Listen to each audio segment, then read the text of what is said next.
A história que nós conhecemos sobre a libertação de Moçambique nas chamadas ciências sociais é muito fragmentada.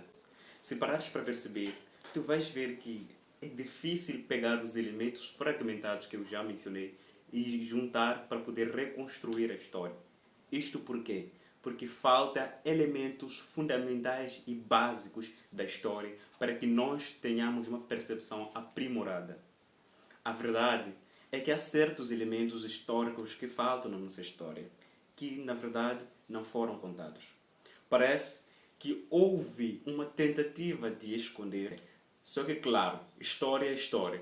Quando você tenta esconder, os outros tentam cavar. E é justamente isso que eu trago para vocês hoje. É bom lembrar que isso não tem nada a ver com assuntos políticos. Eu simplesmente quero trazer a história para ti e deixar-te a refletir sobre isso.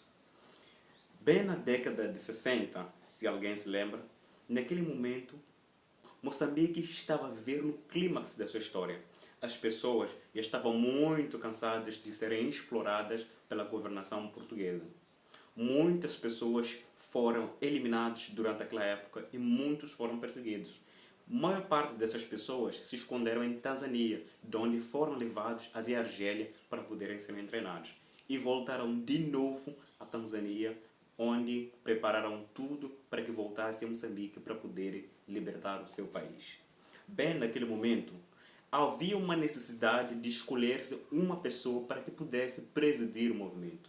E essa pessoa foi Eduardo Mondlane. Mas o problema é que a maior parte eram da milícia e estavam convictos de que a única maneira de libertar Moçambique era por meio de uma guerra. E acontece que Mondlane, tendo estudado em diferentes países, não tinha também esta percepção. Ele acreditava que por outras vias pudessem chegar a um acordo com a governação portuguesa para que pudesse se retirar do país. E isso fez com que ele não fosse uma figura grata diante dos militares que queriam guerra e libertar tão já o país deles. E isso culminou com uma encomenda bomba que tirou a sua vida. Seria um equívoco muito grande dizer que aquela encomenda foi trazida pelos portugueses, porque não tinham como entrar dentro do quartel. Acontece que a única explicação plausível é que uma pessoa de lá dentro tirou a sua vida. Como se não fosse suficiente, a pessoa que o substituiu era Urias Simango, até então vice-presidente do Movimento de Libertação. Simango queixou-se de múltiplas tentativas de tirar sua vida. Ele, numa carta que escreveu naquela época, justificou que a sua vida estava em perigo e que muitas pessoas dos militares queriam tirar a sua vida. Havia o que chamamos hoje de complô ou uma conspiração. Urias Simango não foi ouvido e durante um comitê que aconteceu um pouco depois de tudo isso, ele foi expulso da Frelimo. Como sabe como terminam as pessoas que são expulsas do movimento, ele tirou o seu refúgio em Egito, onde encontrou outras pessoas refugiadas com as quais criou o movimento Coremo, que na época era um partido que visava libertar também o país. O Coremo, que significa Comitê Revolucionário de Moçambique, não foi avante. Isso fez com que o Urias Simango voltasse de novo a Moçambique. Aqui em Moçambique, ele juntou os outros que não eram militares, com os quais fundou o partido PCN, Partido da Coligação Nacional. Junto com este partido, queria concorrer para as eleições multipartidárias, inspirado pelas eleições que tinham acontecido em Zimbábue.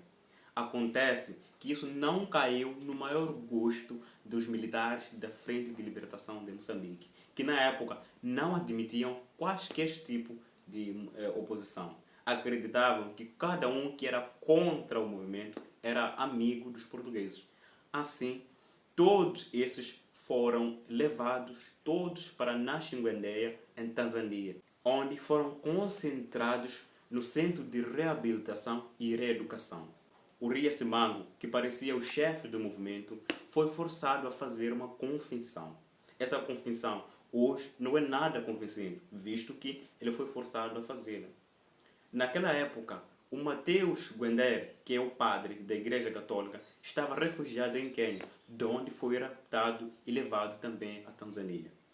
Não se sabe até hoje ao certo como terminaram todas as pessoas que ousaram fazer oposição ao Partido Frelimo, na época que era simplesmente um movimento de militares. Olha, os jornalistas José Pinto de Sá e Nelson Saúde investigaram o caso e publicaram no jornal que na época era chamado de Público. Pelo que parece, eles acreditavam firmemente que esses que estavam no centro de reeducação foram levados de novo ao noroeste de Moçambique, em Mutentela, na província de Niassa, onde, por meio de uma escavadora, os militares fizeram uma cova, onde puseram todos aqueles dissidentes da Frelimo e os regaram com gasolina. Depois queimaram-os vivos, enquanto os militares entoavam hinos revolucionários. Estavam muito contentes porque eliminaram todos aqueles que lhe faziam oposição. A verdade é que muitos não sabem como é que surgiu o Partido Renamo. O Partido Renamo surgiu neste contexto. Todos sabiam que quando são contra o Partido Frelimo ou das suas ideologias, a finalidade era morte sem pena. Naqueles tempos, André Mapsangaíça foi expulso da Frelimo e ele saiu, fugiu, foi se esconder. Logo depois disso, Afonso da Cama também foi expulso e foi atrás de André Mapsangaíça. Juntos com outros que estavam descontentes com a Frelimo, juntaram-se e formaram a Renamo. Na época, era um grupo também de militares que eram contra a Frelimo. Eles provavelmente não tinham a intenção de causar os desastres que causaram. Mas na época, a regra era simples. Ou tu vives ou tu morres. Vives ao lado da Frelimo ou morres fazendo-lhe oposição. Não tinham muitas escolhas, por isso tinham que guerrear contra a Frelimo.